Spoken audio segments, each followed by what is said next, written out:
So last Wednesday, para sa mga wala, ang pinag-aralan po namin is tungkol sa motivation. Yan. Kasi sabi ni Usain Bolt, ito sinimulan ko kay Usain Bolt, simulan ko ulit kay Usain Bolt ngayon. Sa mga hindi nakakilala kay Usain Bolt, siya po yung fastest man dito sa mundo, Earth, ngayon, alive. Siya po yung pinakamaraming record. Sa 3 Olympics, meron siyang 8 gold medal. Then, 30 years old, nag-retire na po si Usain Bolt. Then tinanong, ba't ka nag-retire? Ang aga-aga pa. Kaya-kaya mo pang kumuha ng maraming gold. Ano mo sabi niya? Kasi ang aim lang daw niya is manalo sa 3 Olympics. At after niyang manalo sa 3 Olympics, nawalan na raw siya ng motivation. Bumagsak na yung motivation niya. Kasi na-reach niya na yung goal niya. Ngayon, pag wala daw motivation, sabi niya, ang taong walang motivation, hindi ibinibigay ng 100% yung kaya niyang ibigay. So, ganun din sa ating mga Christians, sa ating mga Kristiyano rito. Kapag wala ka ng motivation, ano bang motivation natin? Yung goal natin. Ang goal natin is makasama sa buhay na walang hanggan. Tama mo ba? So, dapat yun yung mindset natin. Hindi po yun dapat mawala sa atin. Upang sa ganon, kahit na anong sirkumstansya ng buhay natin, nasa taas ka man, nasa baba ka man, hindi dapat magbago ang ating motivation pagdating sa Panginoong Jesus, Panginoong Diyos. Hallelujah. Hallelujah. Praise God. Ngayon, mga kapatid, sa buhay natin dito sa mundo, talaga nga namang napakaraming mga bagay na mahalaga sa ating buhay. Tama po ba? Marami talaga na dapat nating paglaanan ng ating oras at panahon. That's very given. Talagang dito sa mundo, binigyan tayo ng Panginoong Diyos ng maraming mga responsibilidad na kailangan nating pagtuunan. That's very given. Tama po yan.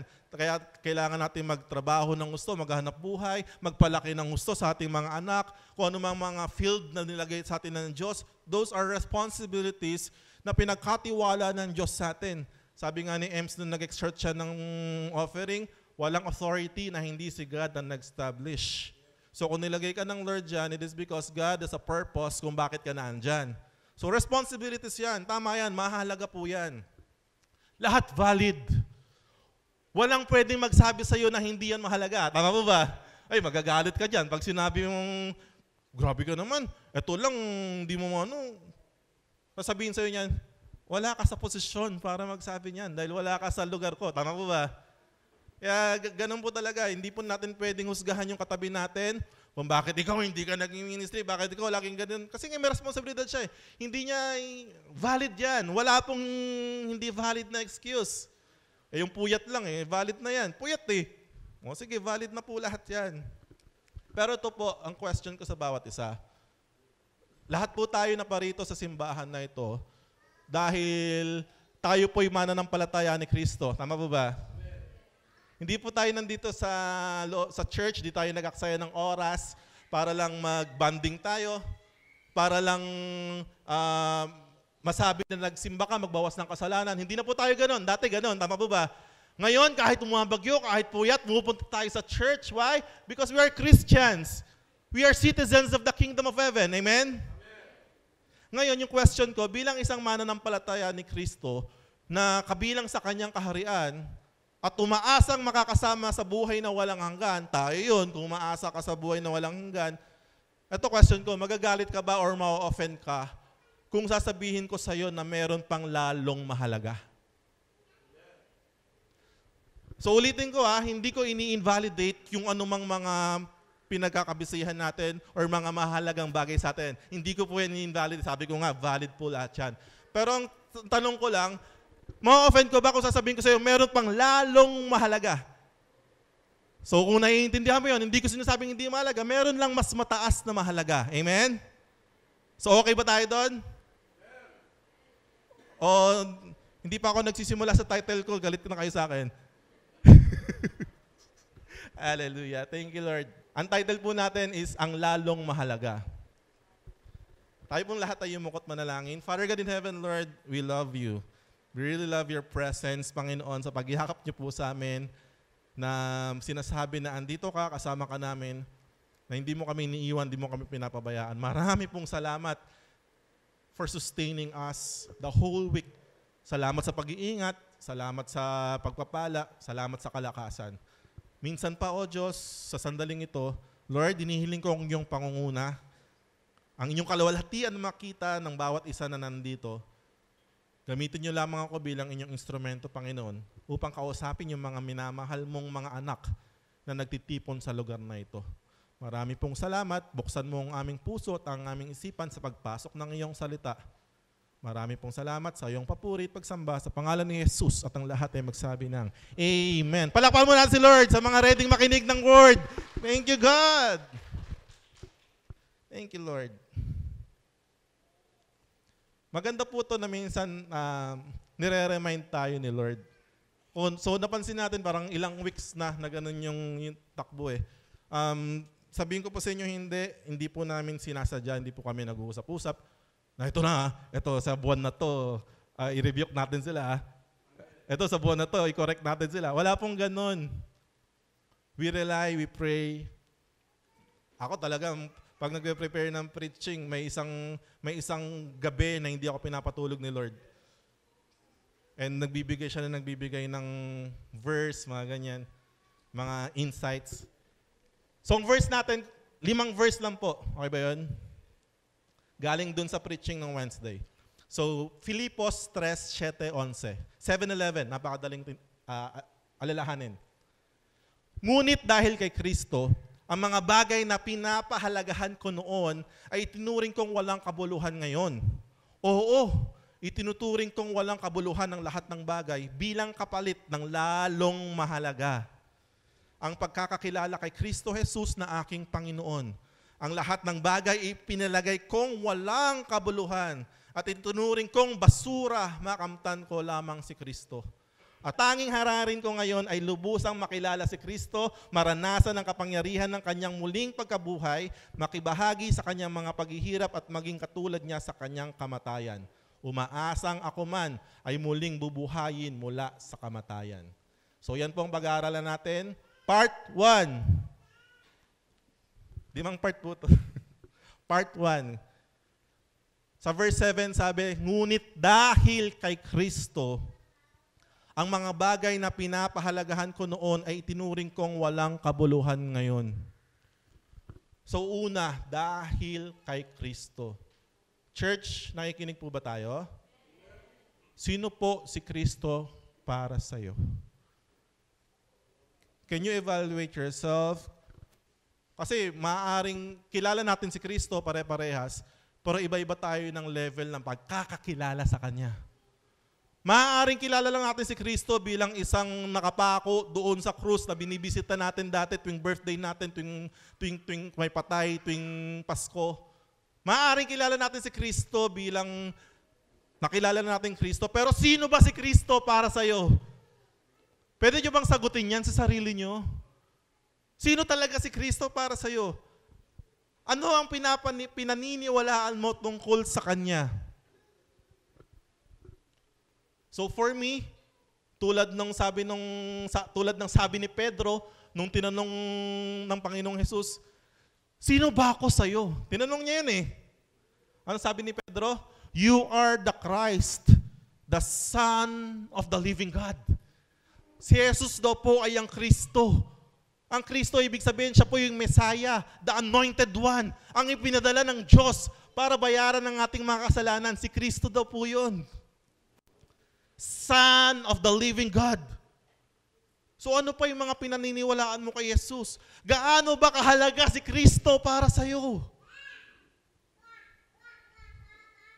Kasi sabi ni Pablo, dahil kay Kristo ngunit dahil kay Kristo. Doon siya nagsimula ngunit dahil kay Kristo. Ito yung pinakadahilan niya sa lahat, si Kristo. Wala nang ibang dahilan pa. Doon siya nag-start, si Kristo muna. Narinig niyo na ba yung sinasabi ng karamihan ng mga tao na pare-parehas naman tayo ng Diyos. Iisa lang naman yung Diyos na pinaniniwalaan natin, sinasamba. Alam mo, totoo po yun na Majority naniniwala sa Diyos. Pero hindi po lahat naniniwala kay Kristo. Which is yun ang pinakamahalaga. Kaya nga sabi ni Pablo, ngunit dahil kay Kristo, ang mga bagay na pinapahalagahan ko noon, tingnan mo to ha, ang mga bagay na pinapahalagahan ko noon, so kanina pinag-usapan natin yung mga pinapahalagahan natin, those are all valid. Wala po, hindi po ini-invalidate, hindi po sinasabing mali. Pero sabi ni Pablo, ang mga bagay na pinapahalagahan ko noon ay itinuring na walang kabuluhan. Alam mo, nakakaasar eh. Parang pag ikaw yung tao na napakaraming responsibility, parang ang sakit, parang nakakaasar pa basahin yung verse na yan eh. Kasi ang dami mong mga pinapahalagahan eh. Tapos sasabihin ni Pablo, itinuring. Ito po gusto ko pong kailangan yung reading comprehension po natin mga Pilipino, medyo lawakan natin. Kaya tayo nagagalit yung mga ibang tao eh. Tagalog na minsan, di pa natin maintindihan eh. Hindi naman kasi sinabi na walang halaga. Tama po ba? Hindi rin niya sinabing walang kabuluhan. Yung mga tinatangkilik natin, hindi naman ganun ang sinasabi. Ang sinabi lang, itinuturing. Ano po ibig sabihin ng itinuturing? Ang ibig sabihin po niyan, itinuturing na walang kabuluhan, meaning, kapag tungkol na kay Kristo ang usapan, kayang-kaya mong tablahin ang lahat ng bagay. So hindi po sinasabi na walang kabuluhan, ibasura mo, hindi po yan ang sinasabi. Ang sabi, kaya niyang ituring na walang kabuluhan. Kaya niyang ituring na walang kwenta. Kaya niyang ituring na basura ang kahit na ano man yan. Basta tungkol kay Kristo na ang usapan. Hallelujah. We are Christians. We're so proud na tawaging Christians. Doon pa lang sa word na Christian, may Christ doon eh. Tama po ba? We're Christ. Church natin, live in Christ. We are born again Christians. We are citizens of the kingdom of heaven. Naging bahagi tayo ng kaharian ng Diyos dahil kay Kristo. Ngayon, gaano kahalaga si Kristo sa'yo? Sino si Kristo sa'yo? Sabi ni Jesus Christ sa Matthew 10:37-39, ang umiibig sa kanyang ama o ina nang higit sa akin ay hindi karapat-dapat sa akin. Ang sakit talaga magsalita ni Lord eh. Pero masakit lang yan pag di mo naiintindihan. Tama po ba? Masakit lang yung mga salita kapag hindi mo naiintindihan. Kapag sarado yung isip mo, hindi pa nga tapos yung salita, nagagalit ka na agad. Ganyan, grabe naman yung religion din nyo. Bawal na magmahal ng ina at ama. Yung reading comprehension natin, Tagalog na minsan, di pa natin maintindihan. Ang umiibig sa kanyang anak, yung keyword dyan, higit sa akin. So hindi rin sinabi ni Jesus na wag mong mahalin yung ina at ama mo. Ang sinabi niya, wag mong mahalin ng higit sa akin. So by all means, love your mother and father, honor them. Give the best love you can give, but not greater than your love to Christ.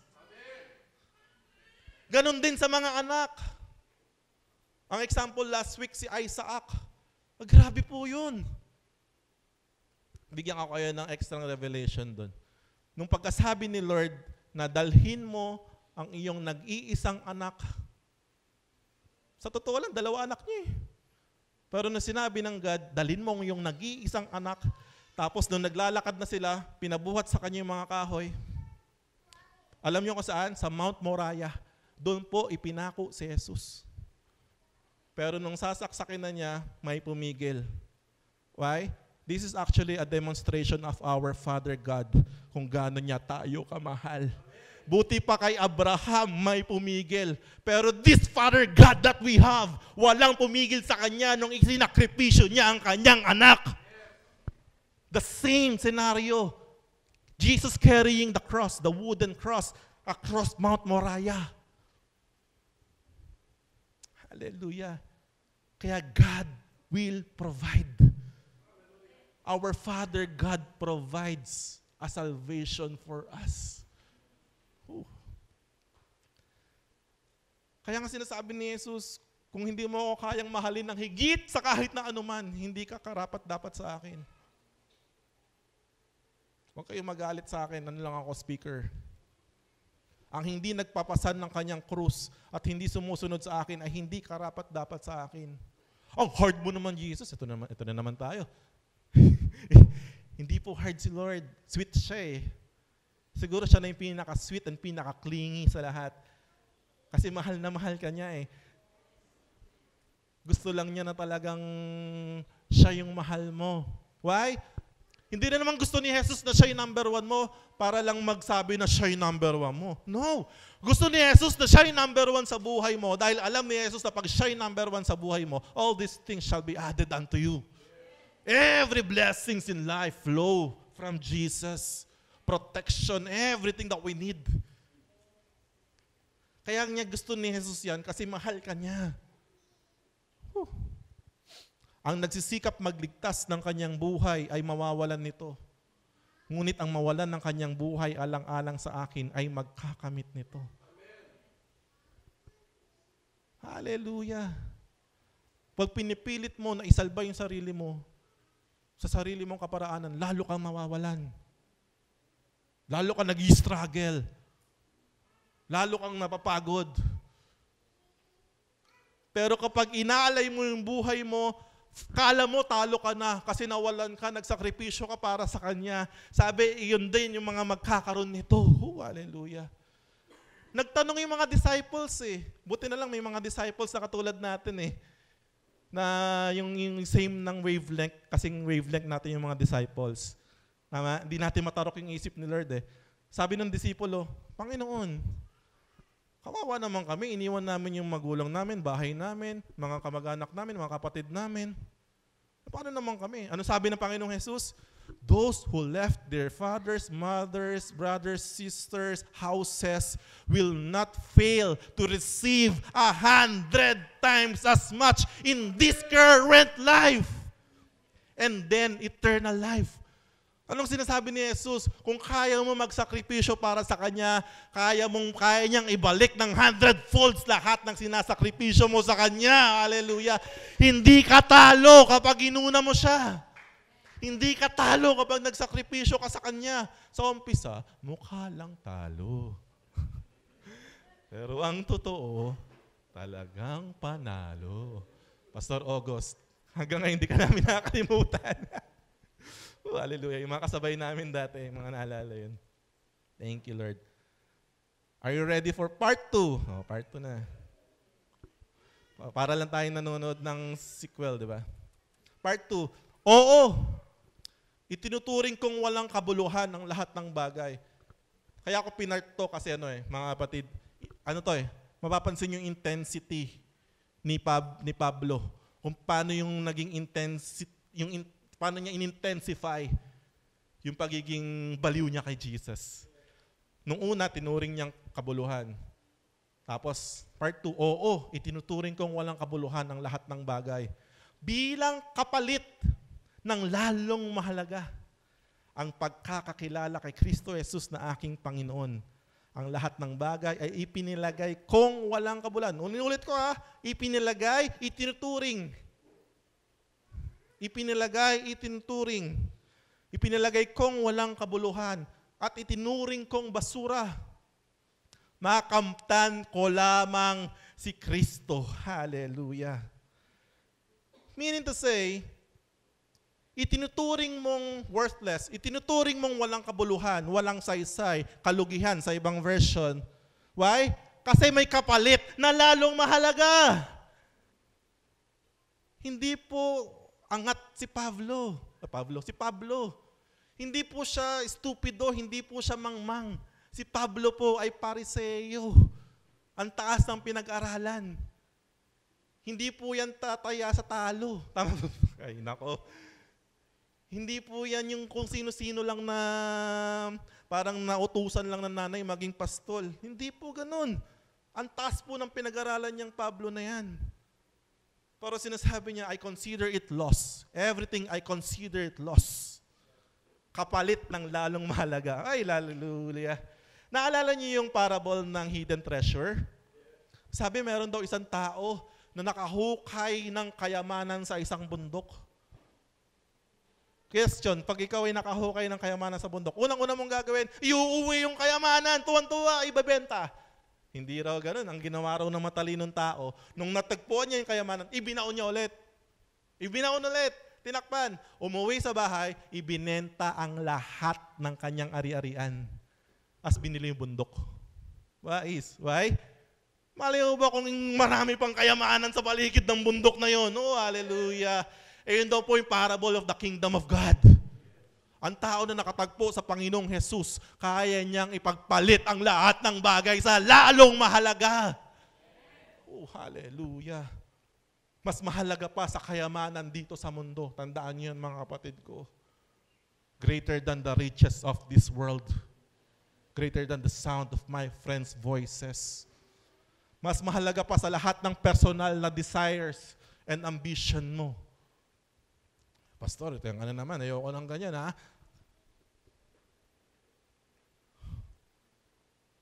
Reading comprehension. Mas mahalaga, hindi naman sinasabi na huwag ka na mag-desire, hindi sinasabi na huwag ka na mag-ambition, ang sinasabi lang, this Jesus Christ is greater than your ambitions and desires. Mamaya, makikita mo kung bakit. At mas mahalaga pa sa buhay dito sa mundo, si Jesus. O, tingnan natin kung bakit. Tingnan natin yung mga verses kung bakit mas mahalaga pa sa kayamanan. Alam mo ba't mas mahalaga pa sa kayamanan? Riches, possessions dito. Why? Because sa Kanya naman nagmumula lahat ng mabubuting bagay.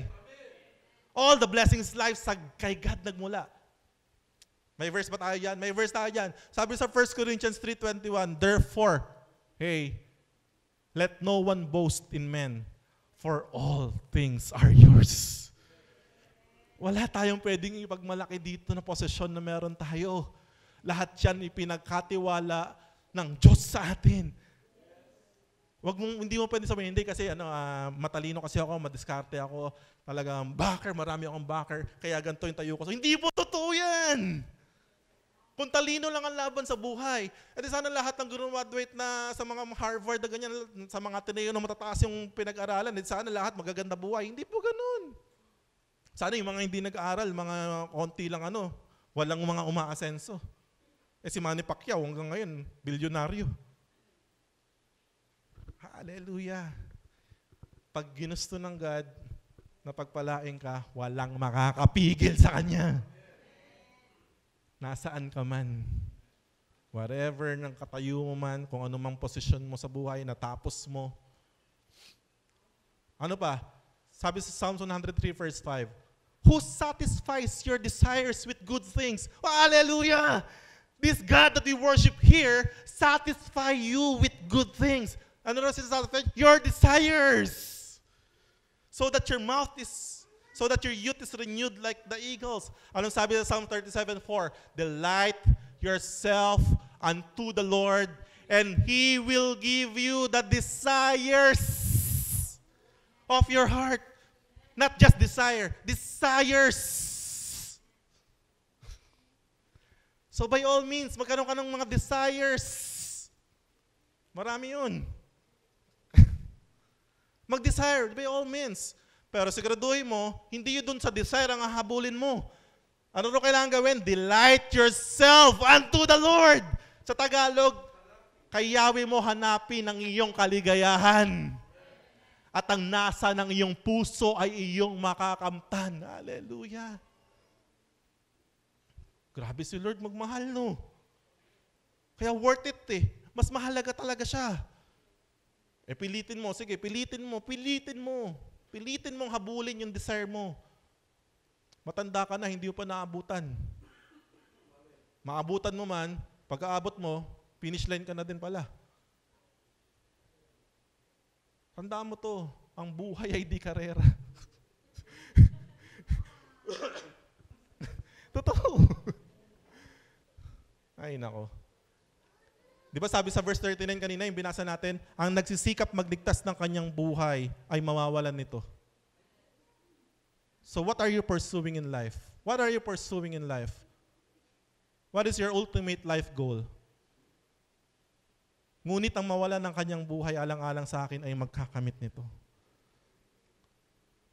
Lagi na lang ako nagdi-disclaimer para hindi nyo ako ma-misinterpret.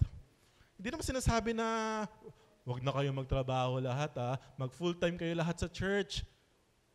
Umattend kayo lagi sa church kasi katuloy kayo mag-alay ng... Hindi naman po ganun sinasabi.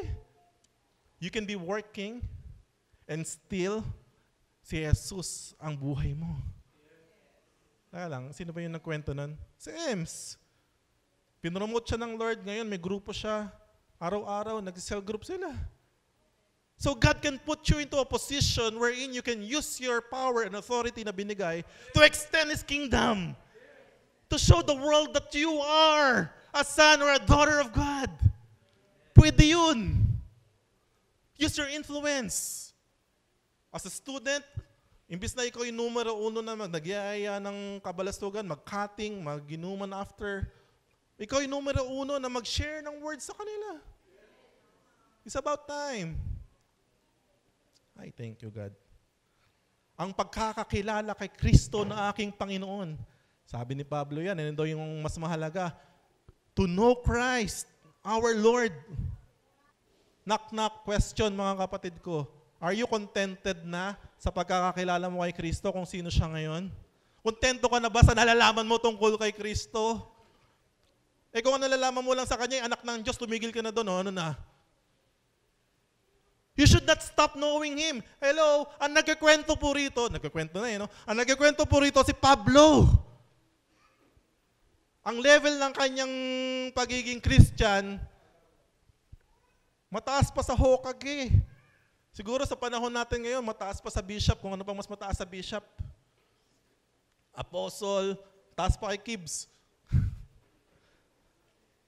Pero sabi ni Pablo, tinuring niyang walang kwenta at walang kabuluhan, kapalit ng lalong mahalaga, ang pagkakakilala. Teka lang Pablo, hindi mo pa ba kilala si Kristo?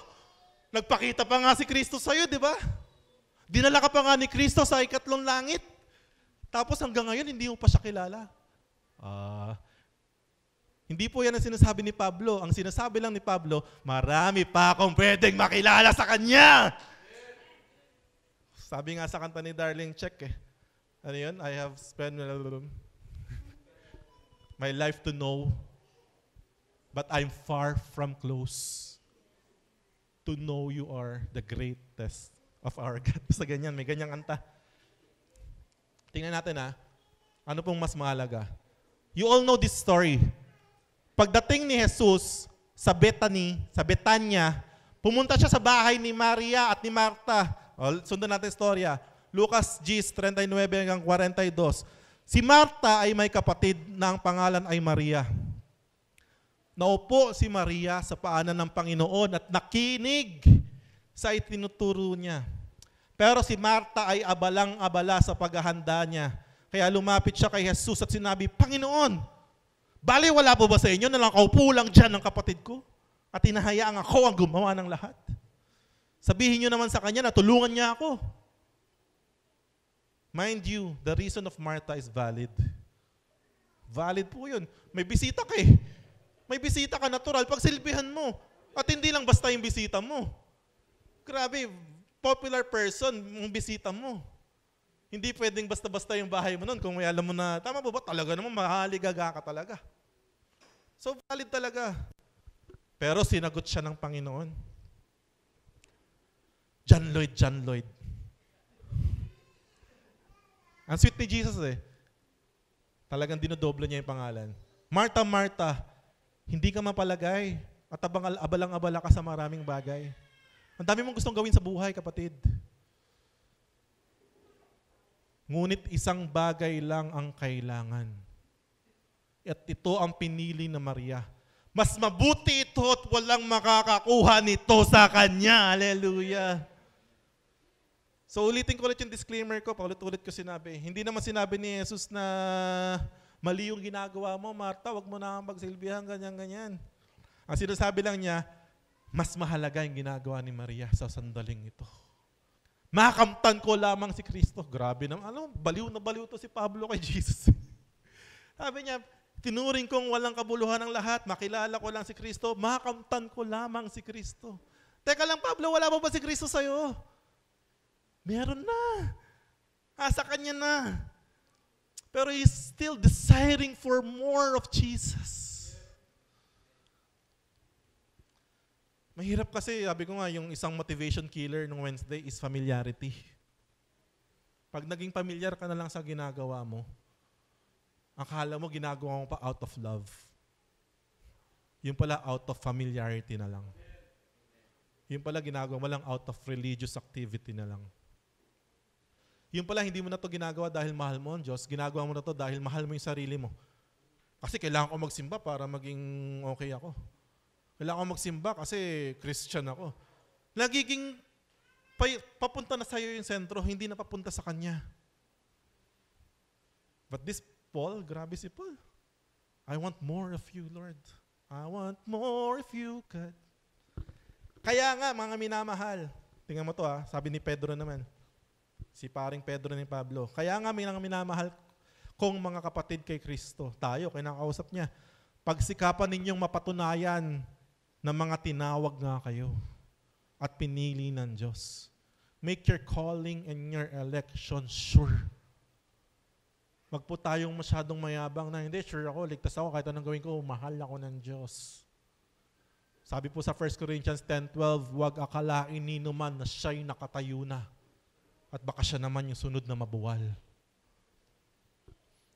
So pagsikapan mong mapatunayan. So kailangan palang patunayan talaga, tama po ba? Tinawag ka, ligtas ka, Christian ka, patunayan mo. Sapagkat kung gagawin nyo ang mga bagay na ito, hindi kayo matitisod. So baliktarin mo ngayon. Baliktarin mo para maintindihan mo pa masyado yung verse. Ibig sabihin, matitisod ka pala kapag hindi mo pinapatunayan yung calling at election mo. Why? Baliwala lang sa'yo eh. Akala mo okay ka lang, akala mo ligtas ka na. You're prone to temptation, you're prone sa atake ng kalaban, you're prone sa depression, you're prone sa lahat ng mga paghihina sa'yo. Why? You're not focused sa Panginoong Jesus. That's why you need to prove. Hallelujah. Part 3. At sa lubos, eto na, sabi ko sa iyo, level 3 na to ng pagkabaliw ni Pablo kay Jesus. Hallelujah. At lubos na makipag-isa sa Kanya. Grabe naman.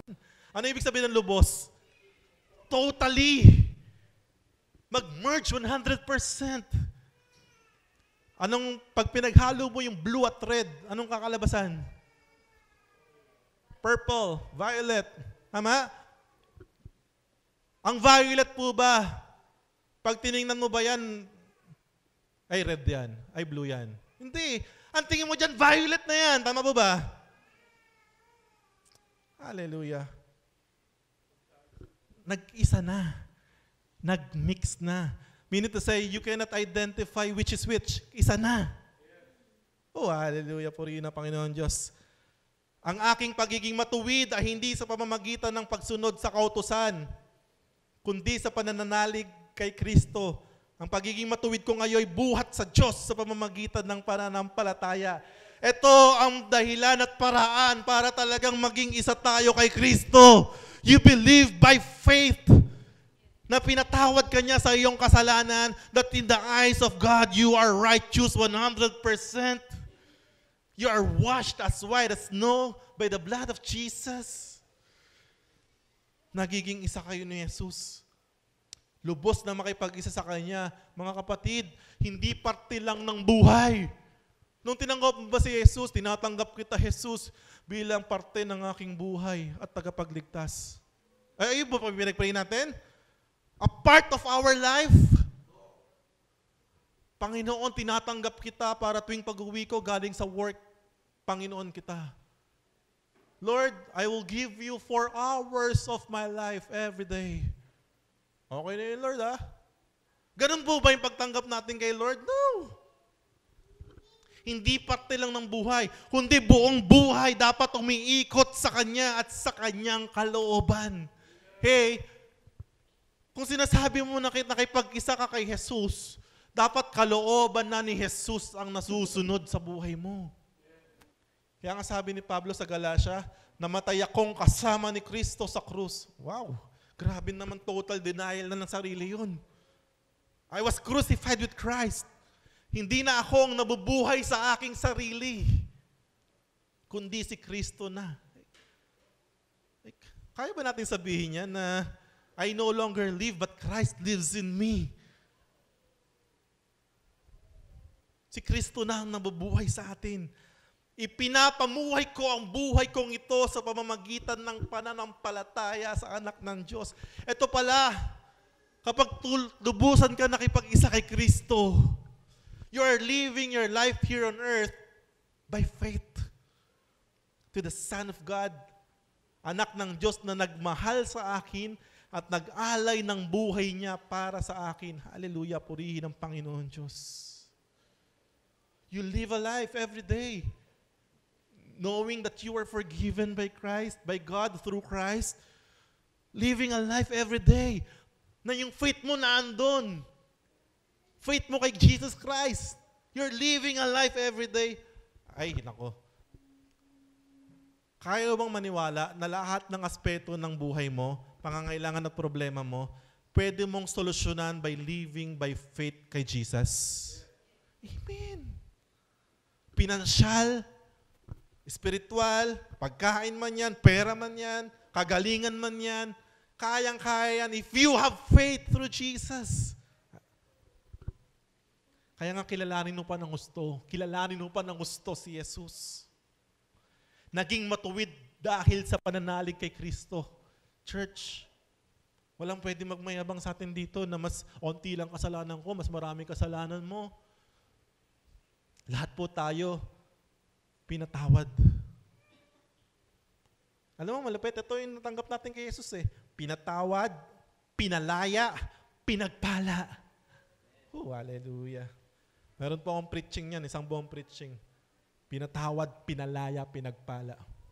Lahat ng ating tinatamasang tagumpay at pagpapala ay dahil sa ating pakikipag-isa kay Kristo. Live a life knowing that you are forgiven. Huwag mong hayaan na yung mga kasalanan mo kahapon hanggang ngayon, minumulto ka. Kaya hindi ka makadere-derecho ng paglilingkod sa Diyos. Hindi ka makadere-derecho ng panalangin sa Diyos. Every time you pray, may bumubulong sa likod mo. Ang kapal naman ng mukha mo na mag-pray-pray dyan. Laki-laki ng kasalanan mo. In Jesus' name, believe that you're already forgiven. When Jesus Christ died on the cross, pinatawad niya ang lahat ng iyong kasalanan. Do you believe that even your future sins are already forgiven? Of course, why? When Jesus Christ died on the cross, it was 2,000 years ago. Hindi pa tayo pinapanganak. Binayaran niya na lahat. Hey, pastor, mag-ingat ka dyan. Pag sinabi mong binayaran na pati yung future sins, makikita mo yung mga yan, gawa ng kasalanan yan. Hindi mo naiintindihan pag ganun. You don't understand. Sabi ni Jesus, mas malaki yung pinatawad, mas malaki yung pagmamahal na binabalik. Those who are forgiven much, love much. Those who think that they were forgiven less, love less. Amen? If you know that God has forgiven you much, you will love Him much. Thank you, God. Pinalaya. Sabi sa Galatians 5:1, tayo raw po'y pinalaya ni Kristo. Huwag na raw tayong ulit bumalik sa pagkaalipin. Alipin ng kasalanan, alipin ng kahirapan, alipin ng mga sumpa sa buhay. When you received Christ, you were set free 100%. Live a life na malaya with Jesus Christ living in you. Oh, thank you, God. At pinagpala. Thank you, God. Ito nga lagi ko sinasabi, mga kapatid yung pagpapala ng Diyos, nandyan yan para sa lahat. Do you believe that God can bless you? Maraming blessing? Yes. Why? Lagi ko ina-example yung buhay ko. Yung buhay ko wala na eh. Yung buhay ko yung literal na worthless. Yung buhay ko yung literal na patapon eh. Yung buhay ko walang-wala na eh. Hindi ko nga natapos yung pag-aaral ko. Sobrang hirap ng buhay, sobrang gulo ng buhay, sobrang dilim ng buhay dati.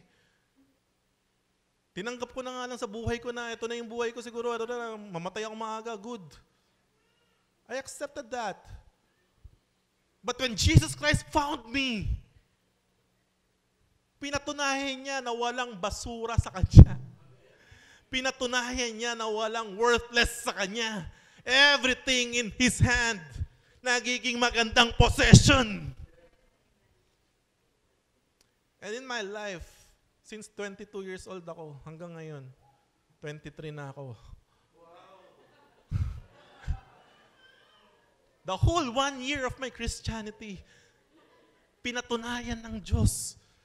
Wala po akong kinailangan na hindi niya pinrovide.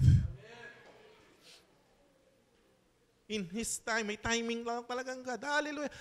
Ito yung lagi ko sinasabi sa mga youth kapag nag-share ako sa kanila. By all means, study hard. By all means, tapusin nyo yung mga pag-aaral ninyo. By all means, talaga naman mag-strive kayo, mag-achieve na mga matataas sa buhay. Why? Dahil ako nga nawala ng pag-asa sa buhay, kaya pang pagpalain ng Diyos. What more kayo? Amen? Hallelujah. Part 4. Ito na, level 4 na intensity na to. Ang tanging hangarin ko ngayon, ano raw yung tanging hangarin niya? Ano yung hangarin sa Tagalog?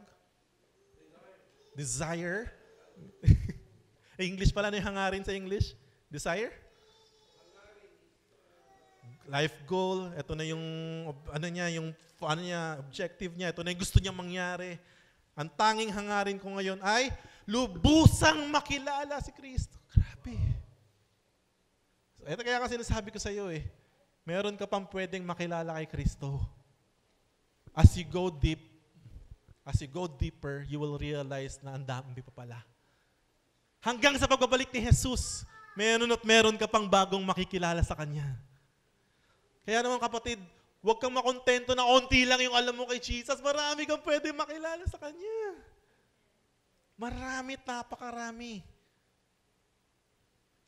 So, lubusang makilala si Kristo sa mas malalim na kaparaanan. Kailangan natin ito mga kapatid. Why? Because if you do not have a desire to know Christ deeper, isa ka lang Kristiyano na pagdating ng linggo, nakikipagsapalaran sa buhay, bubugbugin ng kalaban, bubugbugin ng problema, bubugbugin ng depression, bubugbugin ng mga pangangailangan, lupaypay. So pagdating ng linggo, pagkapang ulit, at least nakarating ka. Paano kung hindi ka na nakarating? You know what? Knowing Christ gives you strength. The more you know about Christ, the stronger you become. The more confident nagiging ikaw sa buhay mo to face challenges, to face life's battles. Harapin yung mga pangangailangan. Harapin yung mga imposible. Why? Because if you know Christ, you will know His Word. Ano sabi niya sa kanyang salta? Nothing is impossible to him who believes. Malalaman mo that I can do all things through Christ who strengthens me. Ay, hallelujah.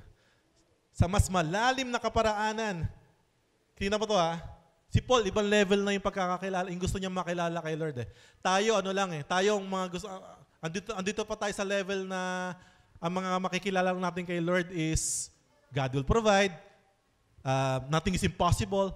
But si Paul, ito na yung level niya. Ang kanyang gusto niya na makilala kay Kristo, alam mo kung ano?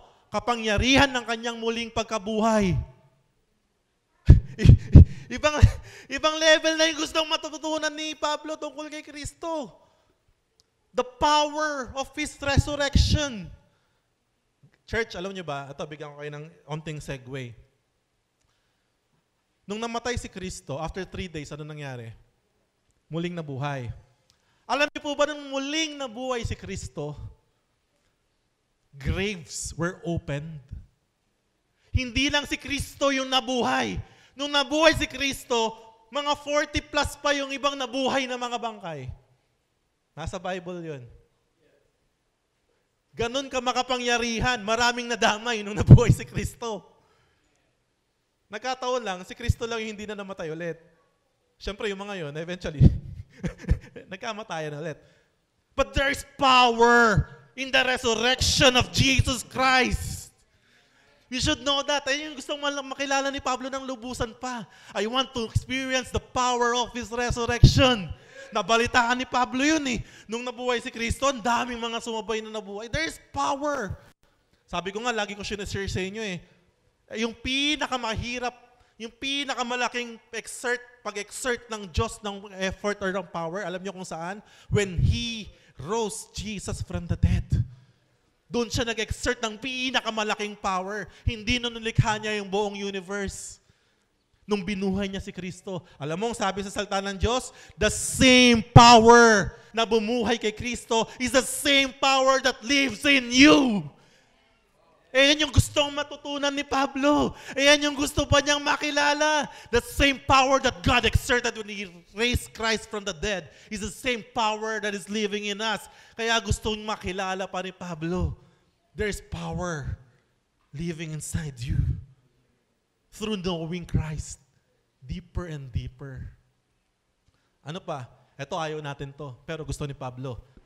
Makibahagi sa kanyang mga paghihirap. Yan, ayaw natin yan. Para si Pablo gusto niya yan. Bakit kaya? Dapat alam natin kung bakit. Tama ba? Pablo, bakit kami ayaw namin yung paghihirap? Ikaw gusto mo makabilang sa paghihirap ni Kristo. Why? Sabi niya, rejoice in your suffering. Because in your suffering, it will produce unto you perseverance. In your perseverance, it will produce into you character. And character will produce into you hope. And hope does not disappoint. Romans chapter 5. Hallelujah. The same. Kaya nga huwag kang masyadong malungkot kung naghihirap ka ngayon. Why? Because Jesus Christ suffered the same na paghihirap. So kung ano yung glory na na-receive ni Jesus is the same glory that you will also receive. Thank you, God. Sabi ni Paul, same Paul. I delight in my weaknesses. Why? Because in my weaknesses, God's power is being made perfect. Hallelujah. So in your suffering right now, that is just an avenue or an opportunity for God to move and to show His glory, to show His power. And last, maging katulad niya sa kanyang kamatayan. Oh, hallelujah.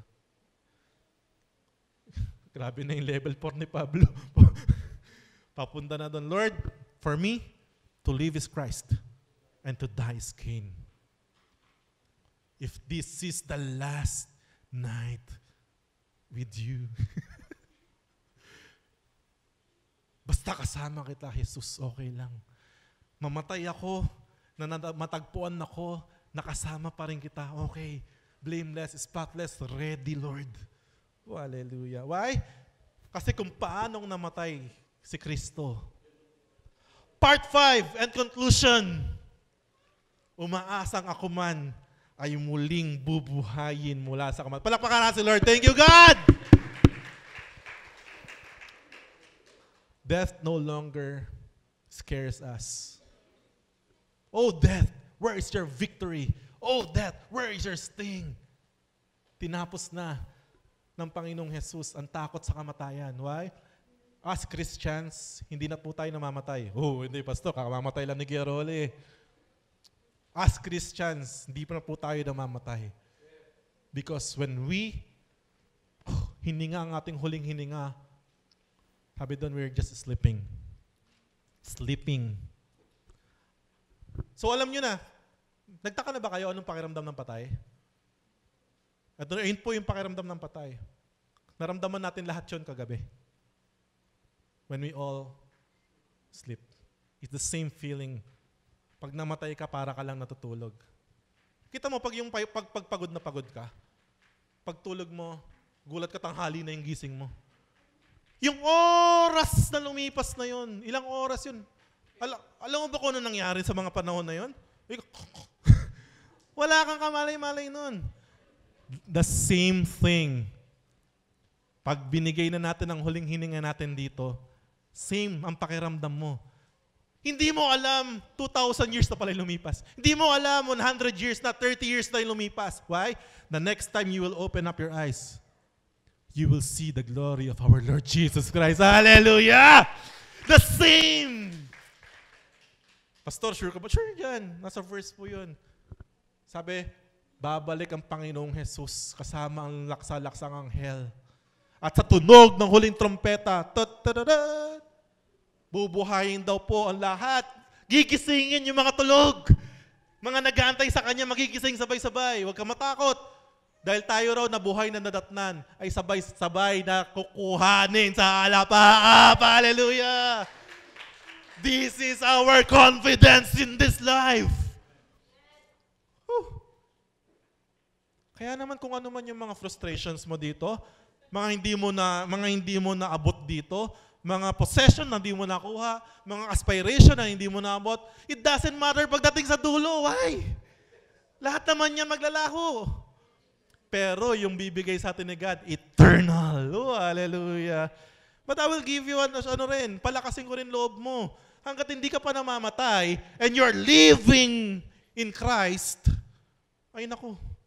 Sabi niya, I came here to give you life and have it more abundantly. You will experience a life na talaga naman heaven on earth.